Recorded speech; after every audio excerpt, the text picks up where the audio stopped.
Welcome to Gayatri's Cookspot. I'm Gayatri Kumar and today I'll show you how to make this amazing, so moist and delicious gulab jamun mix cake. So this is not actually more cake like, but it's like actual gulab jamun. If you haven't yet subscribed to my channel, please subscribe to it. And if you want to make the recipe, the ingredient list can be found in the description box below. Please take a look. First, let us preheat your oven to 160 degrees centigrade. I am using this instant gulab jamun mix, so use whichever gulab jamun mix you have.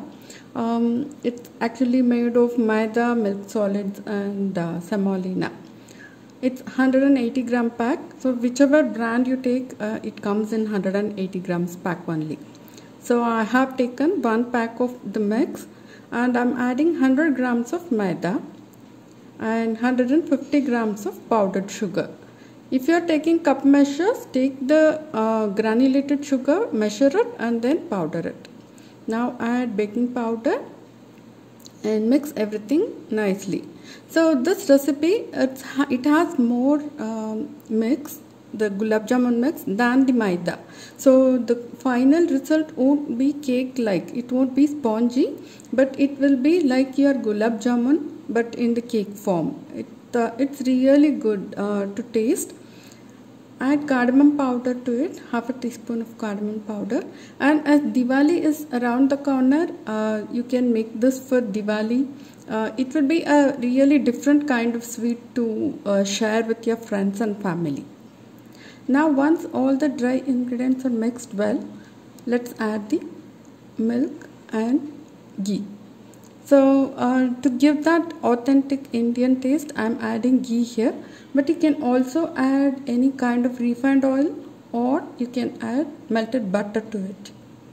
Just mix everything to make a nice smooth batter. The amount of batter makes 8 inches or 9 inches cake. Like if you use an 8 inches tin, use a deep tin. And if using 9 inches, it's okay. Whatever tin you have, you can use it. So the initial mixing is done with my wooden spatula, but the final mixing I will be doing with my silicone spatula. Don't over mix the batter because it's going to give you some dense result. So give the final mixing. Slightly fold together with the silicone spatula and then transfer the batter to the prepared cake tin. I have greased, lined and dusted a 9-inch cake tin. Use the parchment paper for lining the cake tin because it will easily come out of the tin. The cake will easily come out and it won't break. Now add some toppings. I am using some chopped nuts, almonds and pistachios. You can also add dried rose petals also. So once you have topped the batter, it's time to bake the cake. As we have preheated our oven, you need to immediately keep your cake batter inside and bake it for 35 minutes. Now let's make the sugar syrup. 150 grams of sugar, 150 milliliter of water and a few drops of rose essence. All these, mix everything together and bring it to a boil. As you know, just like a gulab jamun syrup, this is slightly sticky, that's all. We are not looking for any consistency here. When everything comes together, when the sugar melts and the syrup starts boiling, you can switch off the flame and remove it from the stove and allow it to cool completely. Before your cake is ready, you need your sugar syrup. So allow it to cool completely and then take the cake out of your oven. Check it with a toothpick. As you can see, the crust is super crispy. As this is made with the gulab jamun mix, it's going to be like that. But it will soften as you add the sugar syrup. So first brush the top of the cake with a little bit of sugar syrup. And allow this to cool for 5 minutes in the pan, not more than that. So after 5 minutes, we'll take it out of the pan. And it will easily come out of the pan after 5 minutes. Don't take it out as soon as you take it out of the oven, piping hot. It's going to crumble. Now use a butter knife or a blunt knife to loosen the sides of the cakes, and we're going to flip it onto a plate. Now remove the cake tin, remove the parchment paper, and we're going to soak the cake with syrup. The syrup which we have prepared earlier and which is cool now. Just drizzle the syrup on top of the cake. As you can see, it will absorb immediately.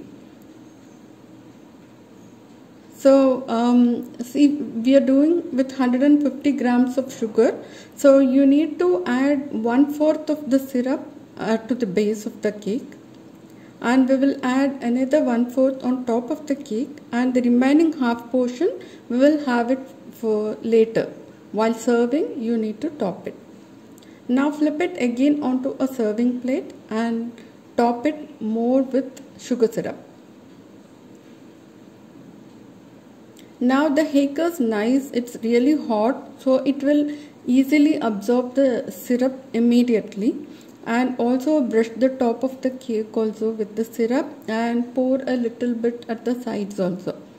And then we are going to allow this to cool completely before slicing the cake.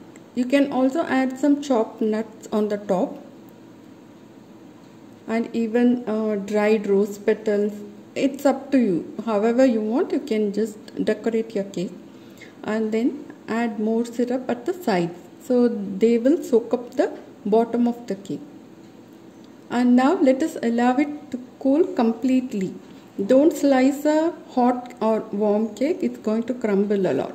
So once it's cool, you can immediately slice it. Now we can see that crust is soft now because of the addition of the syrup, and the cake itself is very soft. Use a nice sharp knife to slice the cake, and you can serve it immediately. I'll just show you how the cake looks inside, the texture of the cake. See, it's not it doesn't look like a spongy cake, but it looks like a gulab jamun, but in the cake form. To serve it, pour more syrup on top. So this depends upon to whom you're serving. So if the person likes more syrup, add more syrup. If they like dry cakes, just serve only the veg without any syrup on top. And this is going to be really tasty. So if you like this recipe, please like the video, share the video with friends, and please subscribe to my channel. And if you make this recipe, please share with me in the comments. Bye.